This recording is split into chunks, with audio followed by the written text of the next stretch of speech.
ائمہ معصومین ان چھوٹی چھوٹی بچیوں کا احترام کرتے تھے جن کا نام فاطمہ ہوتا تھا۔ سکونی امام جعفر صادق علیہ السلام کے ایک مخلص صحابی ہیں، امام کی خدمت میں آتے ہیں۔ امام نے پوچھا سکونی تم آج پریشان لگ رہے ہو، خیریت تو ہے، کیوں پریشان ہو؟ عرض کیا فرزند پیغمبر اللہ تعالیٰ نے مجھے ایک بیٹی دی ہے۔ کیا رکھا ہے تم نے اپنی بیٹی کا نام؟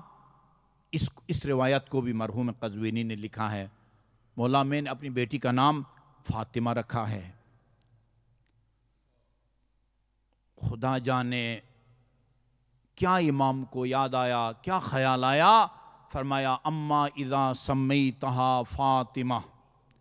میں اس دن ایک کتاب پڑھ رہا تھا، امام حسین سے لے کر امام رضا علیہ السلام تک، امام حسین، امام زین العابدین، امام محمد باقر، امام جعفر صادق، امام موسیٰ کاظم اور امام علی الرضا، ان تمام اماموں کی بیٹیوں میں فاطمہ نام کی بیٹی ضرور تھی۔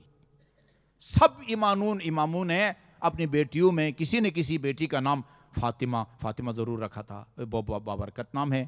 فرمایا اما اذا سمیتہا فاطمہ، سکونی دیکھو اگر تم نے اپنی بیٹی کا نام فاطمہ رکھا ہے، دیکھو تم باپ ہو، بیٹی کو ادب سکھانا، اس کو سرزنش کرنا تمہارا حق بنتا ہے، لیکن فلا تسبھا، کبھی اس کو سب و شتم نہ کرنا، ولا تلتمھا، اس کے رخسار پر کبھی تماچا نہ مارنا، اس لیے کہ اس کا نام فاطمہ ہے۔ آپ نے بھی پڑھا ہوگا، میں نے پڑھا ہے، ہاں، حیوانات کو اگر مارنا پڑے، وہ جسم کے کسی اور حصے کے اوپر مارو، اس کے چہرے پر، ہاں، وہ ڈنڈا یا کسی اور چیز سے نہیں مارنا چاہیے۔ اما اذا سمیتہا فاطمہ فلا تسبھا ولا تلتمھا۔ یہ جملہ یہ کہہ دینا آسان ہے، یہ کسی عام سیاسی آدمی کا نعرہ نہیں ہے، یہ معصوم عن الخطا بی بی جس کی ہر بات ہر عمل حق اور حقیقت کے مطابق ہے، وہ یہ فرماتی ہیں بابا کی رحلت کے بعد، صبت علی مصائب، اور یہ صرف ہمارے علماء نے نہیں، آپ یہ دیکھیں کافیہ، جو کافیہ ابن حاجب کی کتاب ہے، اس میں بھی وہ غیر منصرف کی بحث میں جہاں یہ مسئلہ بتایا جاتا ہے کہ غیر منصرف کو کب تنوین دی جاتی ہے، وہاں خاتون جنت کی اسی فرحمان کو شاہد کے طور پر صبت علی مصائب لو انہا صبت علی الایام سرن لیالیا، بابا آپ کی رحلت کے بعد مصائب کے وہ پہاڑ توڑے گئے آپ کی بیٹی پر، اگر روشن دنوں پر پڑتے وہ مصائب سیاہ راتوں میں تبدیل ہو جاتے۔ اور کبھی فرماتی تھی اذا مات میت قل ذکرہ، ہم میں سے ہر ایک نے کوئی نہ کوئی صدمہ دیکھا ہے، کسی نے والدین میں سے کسی کی رحلت کا صدمہ، بھائی کا، بہن کا، ہمسر کا، ہاں، آپ کو اندازہ ہے کہ جب کسی عزیز کی موت واقع ہوتی ہے اس وقت انسان کی کیفیت کچھ اور ہوتی ہے، دوسرے دن کچھ اور ہوتی ہے، تیسرے دن کچھ اور ہوتی ہے، رفتہ رفتہ انسان اس صدمہ کو بھول جاتا ہے۔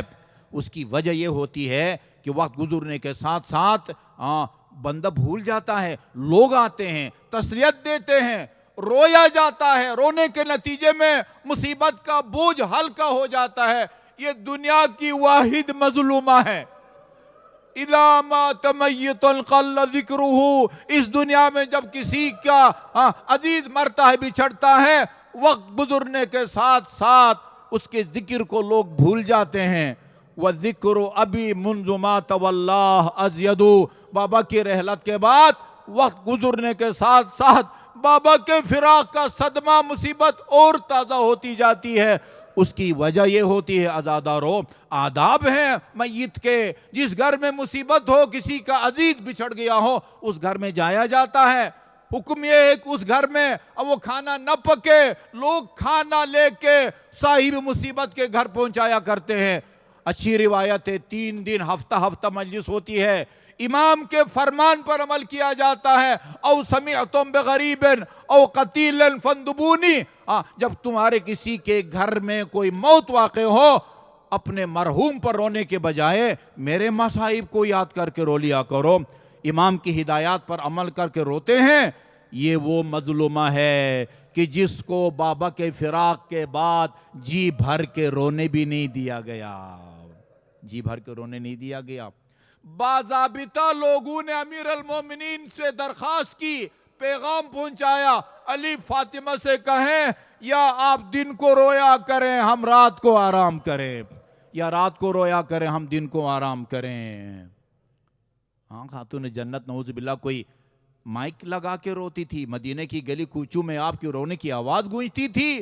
میں نے ایک خطیب کو سنا ہے، فرماتے ہیں بی بی اپنے بند کمرے میں جب بابا کو یاد کر کے روتی تھی، پورے مدینہ کی فضا سوگوار ہوتی تھی، پتہ چلتا تھا کہ خاتون جنت بند کمرے میں بابا کو یاد کر کے رو رہی ہیں۔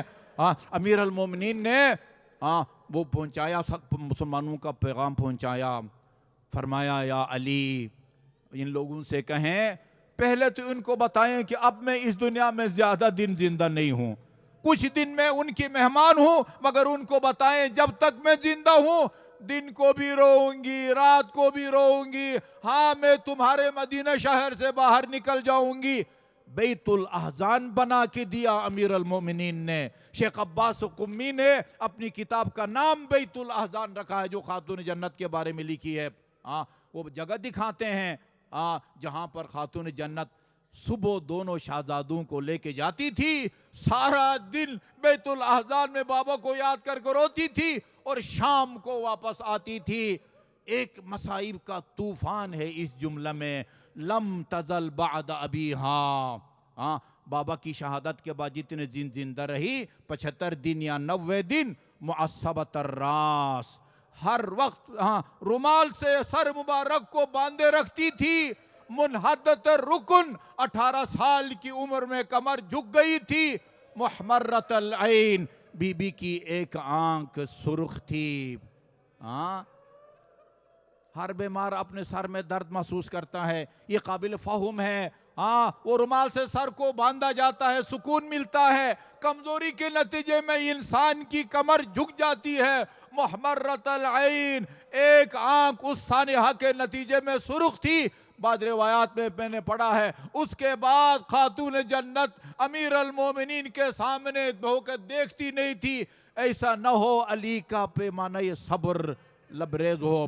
لا اضحک اللہ سن الدہر ان ضحکت وآل احمد المظلومون قد قہروا ولا حول ولا قوة الا باللہ العلی العظیم۔